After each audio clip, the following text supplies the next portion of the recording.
A Tri-State senior has decided to live by the motto, Duty, Honor, Country.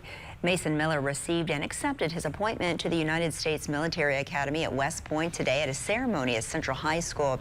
He'll receive an estimated $225,000 worth of education, and he plans to go into engineering. U.S. Representative Mary Miller nominated him for the appointment. An Army lieutenant presented it to him. Miller will head to basic training in July, then 4 years at West Point, followed by 5 years mandatory service in the military. It's a huge step into the next chapter of my life, so there's some nervousness that comes with everything, but I'm really excited. It's going to be a great experience all around. About 12,000 students apply to attend West Point Academy every year. Only around 1,200 are accepted.